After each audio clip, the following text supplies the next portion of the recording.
Well, hello, listeners, and welcome back to the Purposeful Marketing Podcast. Aaron and Kevin here. Again, this is a little new format that we've been doing for about 3 months now, and we're going to keep doing it. Is you get the insights and knowledge and thoughts and weird questions from two senior performance marketing managers. And we're doing this job day in, day out. We're thinking about it constantly. We're trying to solve new problems. This is that space for us to kind of share that information with you. Last time we were together, we really talked about LinkedIn ads and how you can use it successfully for B2B.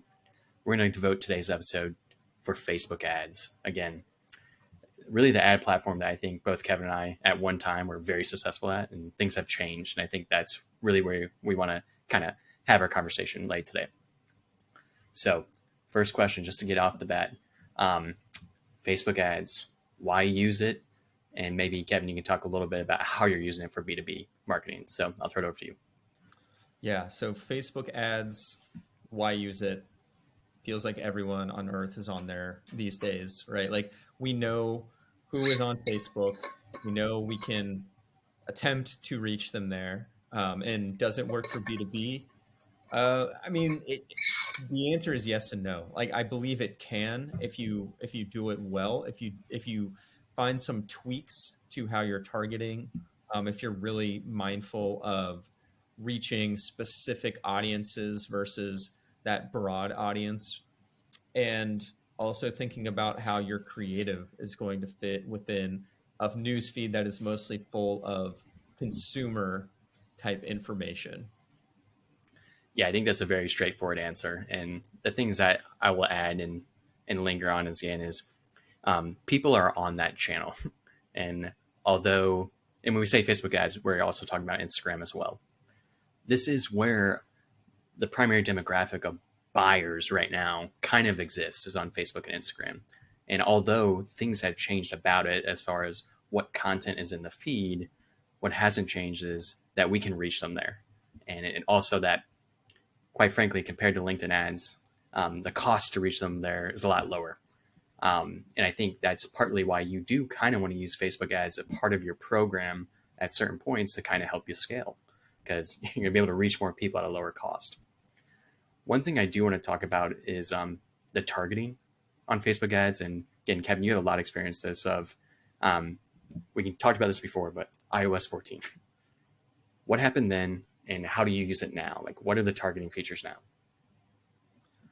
Right. So iOS 14.5 rolled out in 2021, and basically it allowed users of Apple devices to opt out of cross-app tracking. So a lot of the data Facebook used on their audience targeting came from data on other apps. So if you showed interest in things on different apps across your phone, Facebook had access to a lot of that data, and they could be categorized. Users could be categorized as, interested in manufacturing or interested in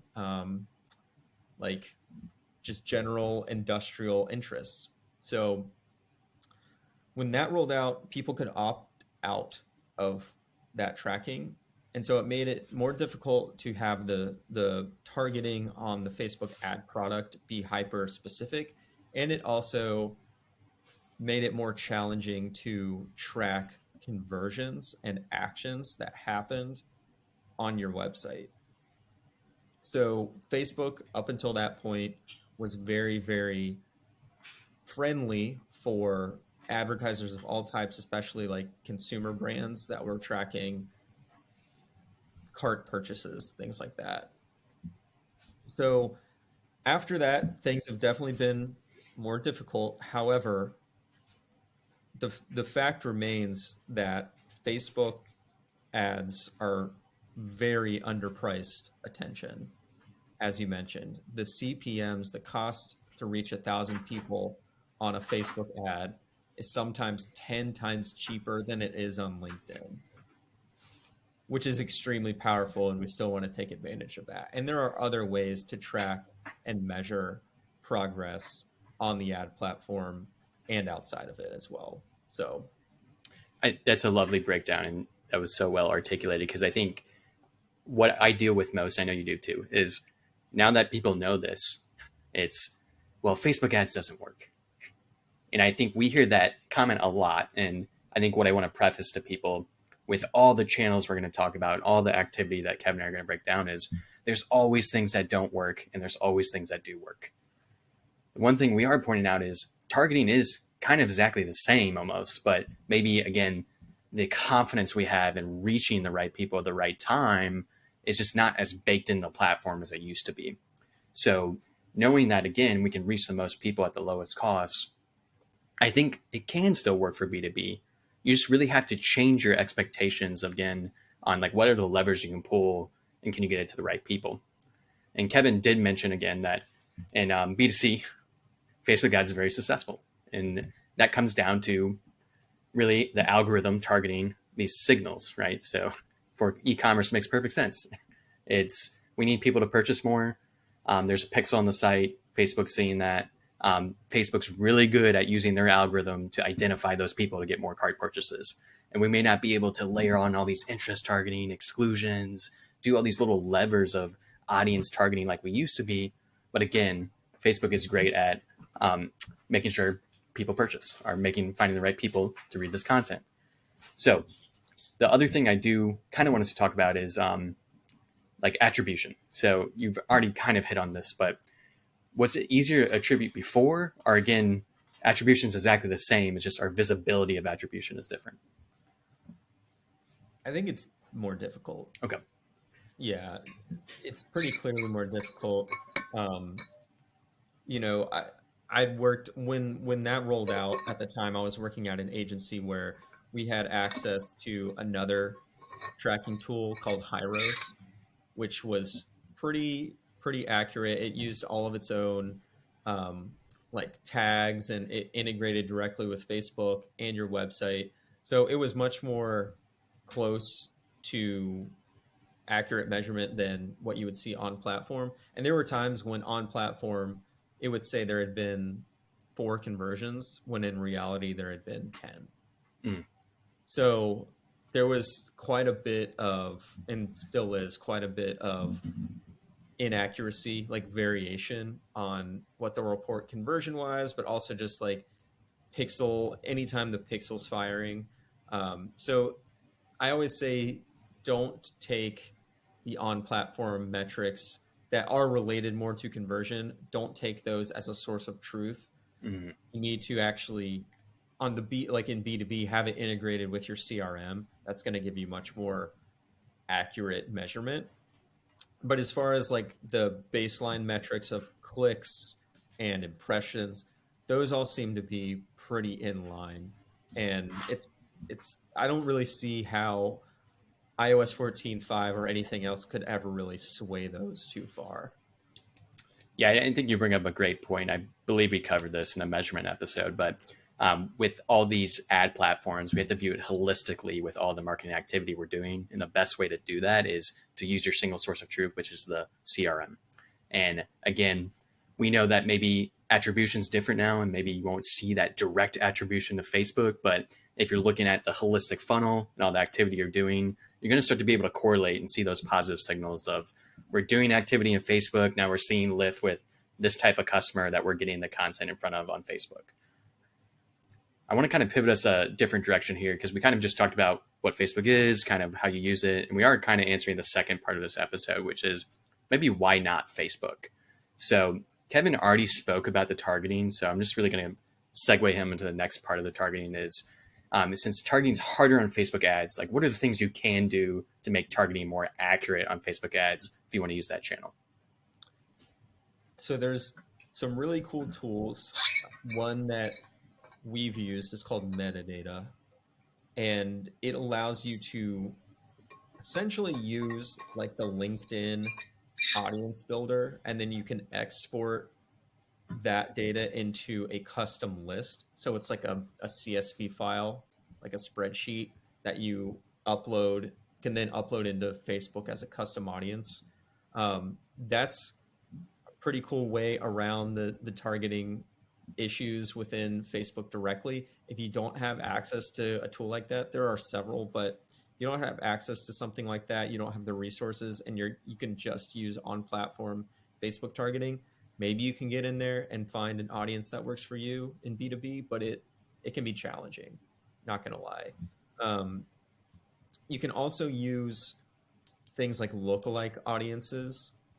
This can also be tricky because a lookalike audience is, I believe the minimum size is around 2 million people. Mhm. So like say you do have a list of your existing customers. Say you have a list of like your last 1,000 or so existing customers. You can upload that as a list and then do a lookalike audience. So Facebook is going to take that data that you give it about your existing customers and then go find other people that look like them, that have similar interests and activity across Facebook. However, it's going to be a lot of people, and you're putting a lot of trust in Facebook's algorithm to actually place your ads in front of the right people that are going to consume your information, consume your content, and actually show interest. Love that. And I think to add to that, there's always some waste and excess in any ad platform. And again, I think why you may need these third-party tools are the lookalike audience is more just a different direction of targeting. And so you can have that trust and confidence Kevin's speaking about. And again, there's just going to be waste. A client's going to ask you, are your internal team's going to ask you, like, are we reaching the right people? Is this wasteful? There's ways to handle it. And I think particularly I like LinkedIn ads because it's just a little more clear and straightforward. And the number one way I look for waste is through qualitative insights. Again, it's just a much better platform to understand, are these the right job titles? Are these the right people? We actually get data on that as well. Now with Facebook ads, is that a counterpoint to using Facebook ads, right? Like the qualitative insights. Can you really get any qualitative insights from Facebook ads? Like, what do you think, Kevin? You can, it's just going to be different than on LinkedIn. On Facebook, you know, it's funny when you run an ad to 2 million people with a lookalike audience, inevitably, as you said, there's going to be some waste. There's going to be some people that aren't a match for the ad, and they're going to see it. And they might even comment like, why am I seeing this? People don't totally understand why they're seeing certain ads, or how that works. So I literally look at things like that, like comments that are like, why is this in my feed? Even the interactions, the likes that come through. It can be challenging on Facebook because people don't always have their job title listed on their profile like they do on LinkedIn. It's pretty clear if somebody likes an ad, you can go look at their profile and their job title matches exactly who you want to reach. Can't always do that on Facebook. So you can look there. Of course, always tying back to the CRM. If you're seeing leads come in that are unrelated or contacts, sometimes they are really matched. Like we've been surprised with some lookalike audiences where we've run it as just sort of a test and immediately we start getting really good fit leads come in. But it can lead to the opposite. Yeah. That's funny. I think another way maybe you can gather these qualitative insights, which both Kevin and I do, and we've talked about before, is like that. How did you hear about us on your high intent pages? Are any pages where there's more of a sales conversation, so you can start to collect that qualitative data if the customer offers it. So it'd be another one. Okay, with Facebook ads, just in general, I did want to kind of speak about how I'm using it most importantly, and then I'll throw it to you, Kevin, as well. I think with our clientele, for Kevin and I, it's B2B, but some things we may face is a client doesn't have a CRM, or there's very long sales cycles. So we may not have attribution very quickly, or we may not have positive signals very quickly, like our cart purchase, right? Which can happen multiple times throughout the day. So how I've been using Facebook ads recently is using everything on LinkedIn ads, as we talked about in last episode, to really validate what I'm doing. So if I'm doing message tests, like testing the narrative, I'm testing some product type of messaging, I start on LinkedIn ads. I validate that for a while, 30, 60, 90 days, really make sure I have all my key learnings. And then when I'm ready to reach more people, I think that's the most important thing, is because Facebook is good at reaching people and they will figure it out. That's when I move those experiments onto Facebook ads so I can expand my reach, scale, getting in front of the right people at the right time. Now, again, that's my process for doing it because I don't want to start with Facebook ads for all the reasons we just talked about of why not Facebook ads. I think that's a great play that you can replicate. And what you may figure out too is, again, LinkedIn ads is very costly. So you may be doing the right thing, but you're not reaching your whole audience. So you're not really getting to see everything you want to from the data. So then if you do this process of validating on LinkedIn ads, moving to Facebook ads, great. Now you have much more data to even look at even further as great. Are these people consuming this content? Are they coming in qualitatively? I'm just reaching a lot more people on Facebook ads. So that'd be the one thing I'd offer the listeners. You can take it anywhere you'd like, Kevin. Yeah, great points. A couple of things there that you mentioned got me thinking. So with my team, we've been talking more about the difference between Facebook ad creative and LinkedIn. It can be tempting to take exactly what you're doing on LinkedIn and sort of plug and play into Facebook. However, people just consume content differently there, right? It's a different platform. They're in a different frame of mind. They're not necessarily prepared to see business content. So your hook in the ad copy itself might need to be a little punchier, a little more attention grabby. You can't just assume that somebody is, if you're advertising a generator or a SaaS product, you can't just assume somebody is ready to see that when they're on Facebook to see photos of their grandchildren, right? It's just different. On LinkedIn, that's not out of place. So that's something I've been thinking about. Another thing that I just touched on as well, sometimes if it is a B2B product on LinkedIn, you think your audience is going to be there. Maybe your audience has a LinkedIn account, but they don't consume LinkedIn information regularly. They might log into it once every few months. They may not be in their feed scrolling every day, every week. So we've run into that with some of our clients as well, where we build this great LinkedIn campaign and not a whole lot is happening.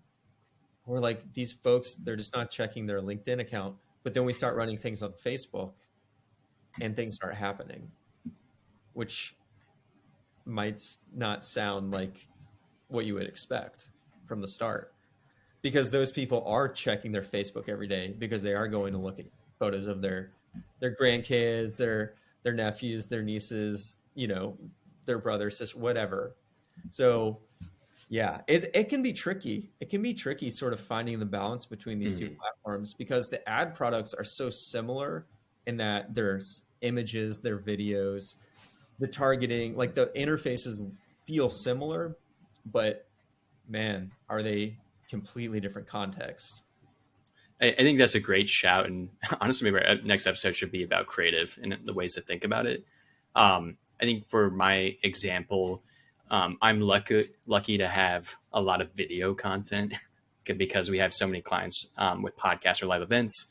I think there is some kind of interchangeability between LinkedIn and Facebook with video content. But I think what Kevin said is very important is, again, where your audience is at, you really need to think about what they're doing and why, and then create content around that. So if you're doing single image ads on LinkedIn and you just pop them on Facebook just as is, yeah, you may start seeing diminishing returns. You may start seeing worse performance than what you're doing on LinkedIn. So I think that's a great shout, again, as you're going across platforms, really think about the content. So to kind of wrap us up and end us here, last question always is future Facebook ads. I think from my standpoint is Facebook's here to stay. The same how I feel about Google is these ad platforms are going to be here to stay. People are going to be on there. It's up to us as performance marketers and marketers in general to start to evolve what we're doing on there. And I think that's really important with why we're doing these episodes is, again, you're getting our insight of like how Kevin and I are thinking about how can we do it differently. And it's going to change in 6 months. It's going to change in 12 months. But generally Facebook ads, they're going to launch new products. I mean, I think the algorithm may change a little bit. Maybe it's more automated. But again, the content you create to go there, your thinking that goes there, the targeting, all those aspects are still going to be there in the future of Facebook. What about you, Kevin? Just any general thoughts on future Facebook ads? Absolutely. So Facebook ads, pretty mature platform at this point. We've had this current iteration of Facebook ads for about a decade, where you're setting up image ads that are going to be in feed, video, things like that. So they've refined it quite a bit. Like the platform itself is nice to work with. I'm curious though to see how they integrate AI into everything, because I'm on this new, what is it called? Like Instagram, what do they call it? Channels, Instagram channel, meta channels. So I get what seems like DMs from Mark Zuckerberg every day. And he sent one the other day talking about several AI projects they're working on. And I'm sure that's going to integrate with their ad platform. And what is that going to mean, right? Is that going to give us options for ad copy? Is that going to give us options for creative design? Is it going to help actually optimize ads once they're launched? Is it going to take what their existing algorithm is already learning and then optimizing either like ad placements or delivery or audience? What is that going to look like? Because I feel like it's going to be a big thing. One thing that Facebook Meta has shown us is they're definitely willing to adapt quickly. They're also messing around with VR. So I think in 5 years from now, we've had this Facebook ad product that feels really familiar for a while, but I feel like in 5 years, it's going to look completely different. And we're going to have to relearn a lot of these things. Totally. And I think we'll end here. And my comment will be is we're all here to relearn things together. And the future may change, but Kevin and I are going to be here for you. So DM us if you have questions about Facebook ads. We're always happy to answer them. I think we'll maybe tackle creative next episode. That sounds fun. But I hope you're enjoying these listeners. Always give us feedback. This is on Spotify, Apple, YouTube. It's everywhere. Just give it a listen, give it a ring. Appreciate you, and have a good one.